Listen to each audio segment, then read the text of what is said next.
ពេ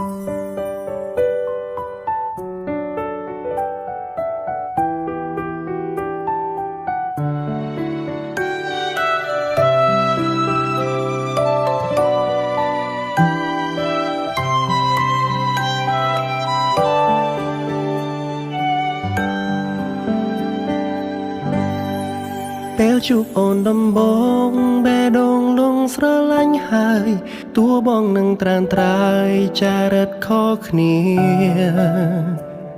ស្គាល់ត្រឹមវេលាខ្លីតែមានន័យឥតគណនាអារម្មណ៍ហាក់ស្គាល់គ្នាយូរឆ្នាំអរគុណដែលព្រមស្នេហ៍ឲ្យបងបានថែទូមានឧបសគ្គមិនងាយរេអូនស៊ូរងចាំនៅស្នេហាយើងទាំងពីរឋិតថេររៀងទៅសន្យាមើលថែបើរៀងរហូតបំណងបងប្រាថ្នាចង់នៅក្បែរអូនសុជាតានឹមនួនបងសូមចូលខ្លួនថែ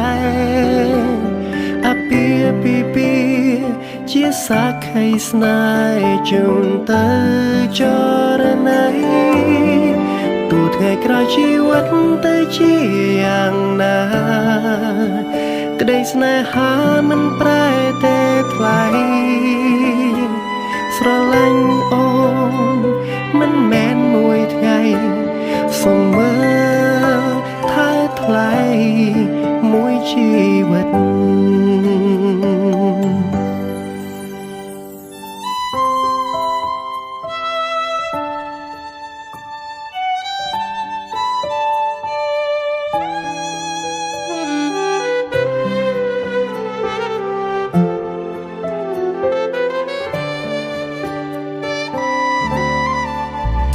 អរគុណដែលព្រមស្នេ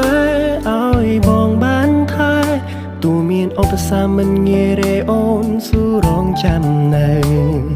ស្នេហាយើងទាំងពីរឋិតថេររៀងទៅសន្យាមើលថែបើរៀងរហូត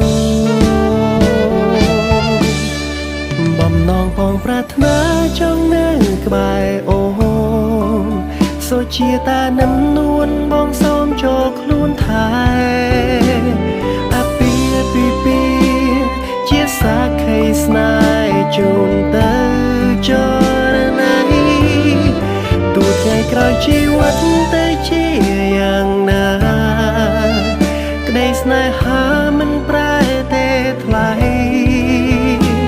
ស្រឡាញ់អូនមិនមែនមួយថ្ងៃសូមមើលថែថ្លៃមួយជីវិត